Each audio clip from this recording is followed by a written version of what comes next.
श्री शिवाय नमस्तुभ्यम। शिवलिंग की स्थापना, उसके लक्षण और पूजन की विधि का वर्णन तथा शिव पद की प्राप्ति कराने वाले सत्कर्मों का विवेचन। ऋषियों ने पूछा, सूत जी, शिवलिंग की स्थापना कैसे करनी चाहिए, उसका लक्षण क्या है तथा उसकी पूजा कैसे करनी चाहिए, किस देश काल में करनी चाहिए और किस द्रव्य के द्वारा उसका निर्माण होना चाहिए। सूत जी ने कहा, महर्षियों, मैं तुम लोगों के लिए इस विषय का वर्णन करता हूँ, ध्यान देकर सुनो और समझो। अनुकूल एवं शुभ समय में किसी पवित्र तीर्थ में, नदी आदि के तट पर अपनी रुचि के अनुसार ऐसी जगह शिवलिंग की स्थापना करनी चाहिए जहाँ नित्य पूजन हो सके। पार्थिव द्रव्य से, जलमय द्रव्य से अथवा तेजस पदार्थ से अपनी रुचि के अनुसार कल्पोक्त लक्षणों से युक्त शिवलिंग का निर्माण करके उसकी पूजा करने से उपासक को उस पूजन का पूरा फल प्राप्त होता है। संपूर्ण शुभ लक्षणों से युक्त शिवलिंग की यदि पूजा की जाए तो वह तत्काल पूजा का फल देने वाला होता है। यदि चल प्रतिष्ठा करनी हो तो इसके लिए छोटा सा शिवलिंग अथवा विग्रह श्रेष्ठ माना जाता है, और यदि अचल प्रतिष्ठा करनी हो तो स्थूल शिवलिंग अथवा विग्रह अच्छा माना गया है। उत्तम लक्षणों से युक्त शिवलिंग की पीठ सहित स्थापना करनी चाहिए। शिवलिंग का पीठ मंडलाकार, गोल, चौकोर, त्रिकोण अथवा खाट के पाए की भांति ऊपर से नीचे मोटा और बीच में पतला होना चाहिए। ऐसा लिंग पीठ महान फल देने वाला होता है। पहले मिट्टी से, प्रस्तर आदि से अथवा लोहे आदि से शिवलिंग का निर्माण करना चाहिए। जिस द्रव्य से शिवलिंग का निर्माण हो उसी से उसका पीठ भी बनाना चाहिए। यही स्थावर अचल प्रतिष्ठा वाले शिवलिंग की विशेष बात है। चल प्रतिष्ठा वाले शिवलिंग में भी लिंग और पीठ का एक ही उपादान होना चाहिए, किंतु बाण लिंग के लिए यह नियम नहीं है। लिंग की लंबाई निर्माणकर्ता या स्थापना करने वाले यजमान के 12 अंगुल के बराबर होनी चाहिए। ऐसे ही शिवलिंग को उत्तम कहा गया है। इससे कम लंबाई हो तो फल में कमी आ जाती है, अधिक हो तो कोई दोष की बात नहीं है। चरलिंग में भी वैसा ही नियम है। उसकी लंबाई कम से कम कर्ता के 1 अंगुल के बराबर होनी चाहिए। उससे छोटा होने पर अल्प फल मिलता है, किंतु उससे अधिक होना दोष की बात नहीं है। यजमान को चाहिए कि वह पहले शिल्प शास्त्र के अनुसार एक विमान या देवालय बनवाएं जो देवगणों की मूर्तियों से अलंकृत हो। उसका गर्भगृह बहुत ही सुंदर, सुदृढ़ और दर्पण के समान स्वच्छ हो। उसे 9 प्रकार के रत्नों से विभूषित किया गया हो। उसमें पूर्व और पश्चिम दिशा में 2 मुख्य द्वार हो। जहाँ शिवलिंग की स्थापना करनी हो उस स्थान के गर्त में नीलम, लाल वैदूर्य, श्याम, मरकत, मोती, मूंगा, गोमेद और हीरा, इन 9 रत्नों को तथा अन्य महत्वपूर्ण द्रव्यों को वैदिक मंत्रों के साथ छोड़ें। सद्योजात आदि 5 वैदिक मंत्रों द्वारा शिवलिंग का 5 स्थानों में क्रमशः पूजन करके अग्नि में हविष्य की अनेक आहुतियाँ दे और परिवार सहित मेरी पूजा करके गुरु स्वरूप आचार्य को धन से तथा भाई बंधुओं को मनचाही वस्तुओं से संतुष्ट करें। याचकों को जड़ सुवर्ण ग्रह एवं भू संपत्ति तथा चेतन गो आदि वैभव प्रदान करें। स्थावर जंगम सभी जीवों को यत्न पूर्वक संतुष्ट करके एक गड्ढे में सुवर्ण तथा 9 प्रकार के रत्न भरकर सद्योजात आदि वैदिक मंत्रों का उच्चारण करके परम कल्याणकारी महादेव जी का ध्यान करें। तत्पश्चात नाद घोष से युक्त महामंत्र ओमकार ओम का उच्चारण करके उक्त गड्ढे में शिवलिंग की स्थापना करके उसे पीठ से संयुक्त करें। इस प्रकार पीठ युक्त लिंग की स्थापना करके उसे नित्य लेप दीर्घ काल तक टिके रहने वाले मसाले से जोड़कर स्थिर करें। इसी प्रकार वहाँ परम सुंदर बेर मूर्ति की स्थापना करनी चाहिए। सारांश यह है कि भूमि संस्कार आदि की सारी विधि जैसी लिंग प्रतिष्ठा के लिए कही गई है वैसी ही वेर मूर्ति प्रतिष्ठा के लिए भी समझनी चाहिए। अंतर इतना ही है कि लिंग प्रतिष्ठा के लिए प्रणव मंत्र के उच्चारण का विधान है, परंतु वेर की प्रतिष्ठा पंचाक्षर मंत्र से करनी चाहिए। जहाँ लिंग की प्रतिष्ठा हुई है वहाँ भी उत्सव के लिए बाहर सवारी निकालने आदि के निमित्त वेर मूर्ति को रखना आवश्यक है। वेर को बाहर से भी लिया जा सकता है, उसे गुरुजनों से ग्रहण करें। बाह्य वेर वही लेने योग्य है जो साधु पुरुषों द्वारा पूजित हो। इस प्रकार लिंग में और वेर में भी की हुई महादेव जी की पूजा शिव पद प्रदान करने वाली होती है। स्थावर और जंगम के भेद से लिंग भी 2 प्रकार का कहा गया है। वृक्ष लता आदि को स्थावर लिंग कहते हैं और कृमि कीट आदि को जंगम लिंग। स्थावर लिंग की सींचने आदि के द्वारा सेवा करनी चाहिए और जंगम लिंग को आहार एवं जल आदि देकर तृप्त करना उचित है। उन स्थावर जंगम जीवों को सुख पहुँचाने में अनुरक्त होना भगवान शिव का पूजन है, ऐसा विद्वान पुरुष मानते हैं। यूँ चराचर जीवों को ही भगवान शंकर के प्रतीक मानकर उनका पूजन करना चाहिए। इस तरह महालिंग की स्थापना करके विविध उपचारों द्वारा उसका पूजन करें।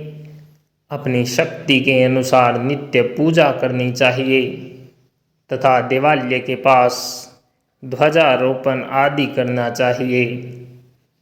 शिवलिंग साक्षात शिव का पद प्रदान करने वाला है तथा चरलिंग में षोडशोपचारों द्वारा यथोचित रीति से क्रमशः पूजन करें। यह पूजन भी शिव पद प्रदान करने वाला है। आवाहन, आसन, अघ्र्य, पाद्य, पाद्यांग, आचमन, अभ्यंग पूर्वक स्नान, वस्त्र एवं यज्ञोपवीत, गंध, पुष्प, दीप, धूप, दीप, निवेद्य, तांबूल समर्पण, निराजन, नमस्कार और विसर्जन, ये 16 उपचार हैं। अथवा घड़े से लेकर निवेद्य तक विधिवत पूजन करें। अभिषेक, निवेद्य, नमस्कार, तर्पण, ये सब यथाशक्ति नित्य करें।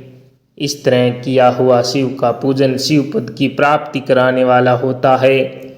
अथवा किसी मनुष्य के द्वारा स्थापित शिवलिंग में, ऋषियों द्वारा स्थापित शिवलिंग में, देवताओं द्वारा स्थापित शिवलिंग में, अपने आप प्रकट हुए स्वयंभूलिंग में तथा अपने द्वारा नूतन स्थापित शिवलिंग में भी उपचार समर्पण पूर्वक जैसे तैसे पूजन करने से या पूजन की सामग्री देने से भी मनुष्य ऊपर जो कुछ कहा गया है वह सारा फल प्राप्त कर लेता है। क्रमशः परिक्रमा और नमस्कार करने से भी शिवलिंग शिव पद की प्राप्ति कराने वाला होता है। यदि नियम पूर्वक शिवलिंग का दर्शन मात्र कर लिया जाए तो वह भी कल्याणप्रद होता है। मिट्टी, आटा, गाय के गोबर, फूल, कनेर पुष्प, फल, गुड़, मक्खन, भस्म अथवा अन्न से भी अपनी रुचि के अनुसार शिवलिंग बनाकर तदनुसार उसका पूजन करें अथवा प्रतिदिन 10,000 प्रणव मंत्र का जप करें अथवा दोनों संध्याओं के समय एक एक सहस्त्र प्रणव का जप किया करें। यह क्रम भी शिव पद की प्राप्ति कराने वाला है, ऐसा जानना चाहिए। जप काल में मकारांत प्रणव का उच्चारण मन की शुद्धि करने वाला होता है। समाधि में मानसिक जप का विधान है तथा अन्य सब समय भी उपांशु जप ही करना चाहिए। नांद और बिंदु से युक्त ओंकार के उच्चारण को विद्वान पुरुष समान प्रणव कहते हैं।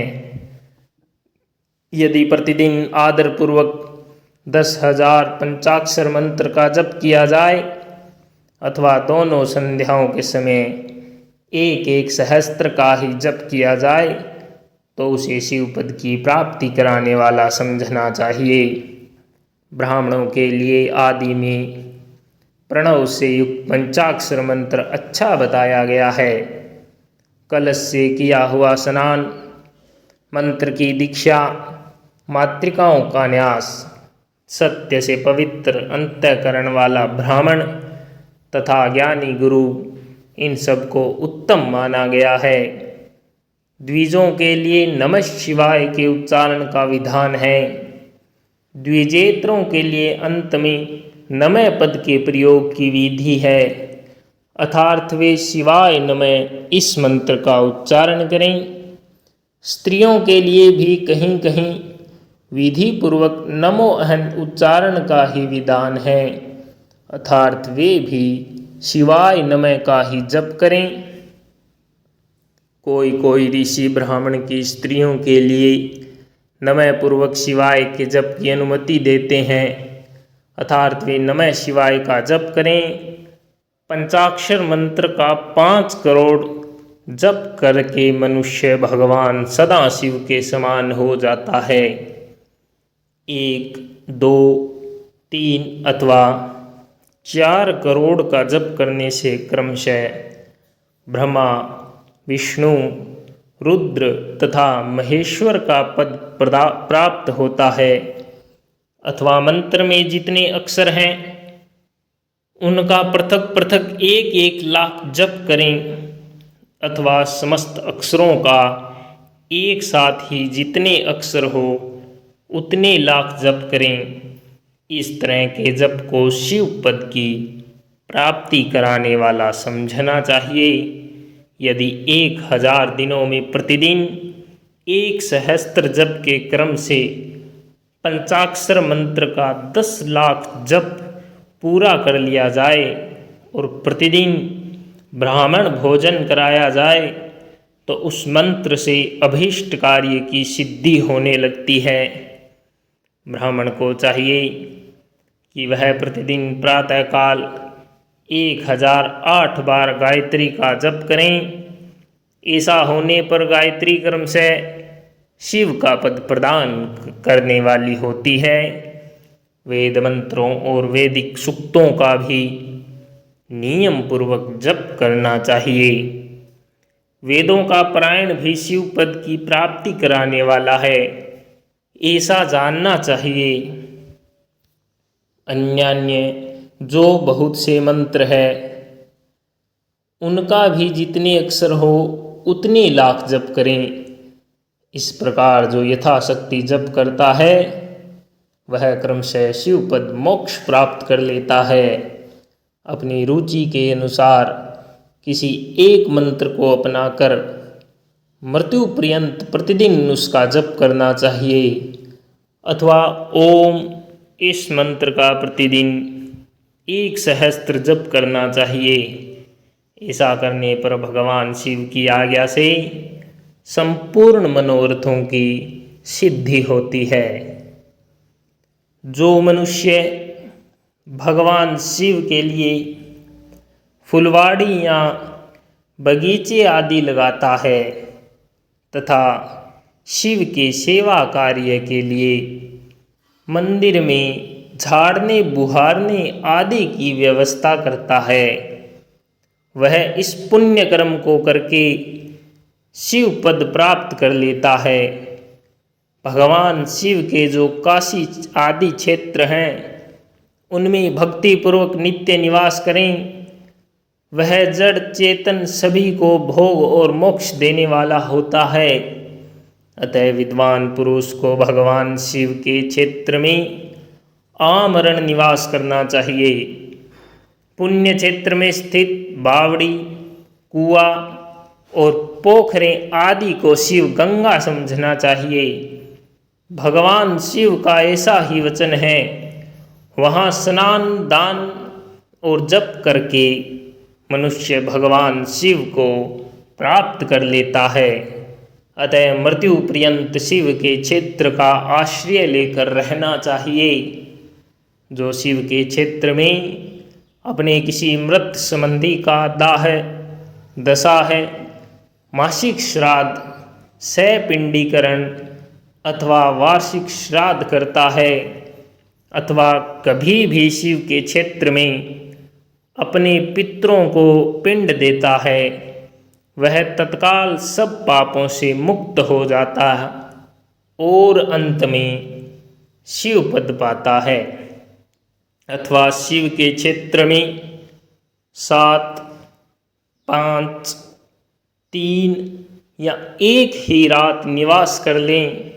ऐसा करने से भी क्रमशः शिव पद की प्राप्ति होती है।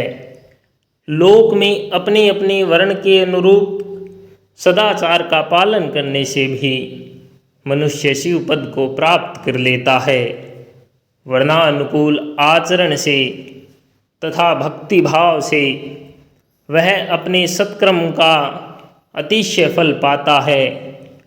कामना पूर्वक किए हुए अपने कर्म के अभीष्ट फल को शीघ्र ही पा लेता है। निष्काम भाव से किया हुआ सारा कर्म साक्षात शिव पद की प्राप्ति करने वाला होता है। दिन के 3 विभाग होते हैं, प्रातः, मध्याह्न और सायाह्न। इन तीनों में क्रमशः एक एक प्रकार के कर्म का संपादन किया जाता है। प्रातःकाल को शास्त्र विहित नित्य कर्म के अनुष्ठान का समय जानना चाहिए। मध्याह्न काल सकाम कर्म के लिए उपयोगी है तथा सायंकाल शांति कर्म के उपयुक्त है, ऐसा जानना चाहिए। इसी प्रकार रात्रि में भी समय का विभाजन किया गया है। रात के 4 प्रहरों में से जो बीच के 2 प्रहर हैं उन्हें निशित काल कहा गया है। विशेषतः उसी काल में ही की हुई भगवान शिव की पूजा अभीष्ट फल को देने वाली होती है। ऐसा जानकर कर्म करने वाला मनुष्य यथोक्त फल का भागी होता है। विशेषतः कलयुग में कर्म से ही फल की सिद्धि होती है। अपने अपने अधिकार के अनुसार ऊपर कहे गए किसी भी कर्म के द्वारा शिव की आराधना करने वाला पुरुष यदि सदाचारी है और पाप से डरता है तो वह उन कर्मों का पूरा फल अवश्य प्राप्त कर लेता है। ऋषियों ने कहा, सूत जी, पुण्य क्षेत्र कौन कौन से हैं जिनका आश्रय लेकर सभी स्त्री पुरुष शिव पद प्राप्त कर लें, यह हमें संक्षेप से बताइए। हर हर महादेव। श्री शिवाय नमस्तुभ्यं। श्री शिवाय नमस्तुभ्यं। श्री शिवाय नमस्तुभ्यं। श्री शिवाय नमस्तुभ्यं।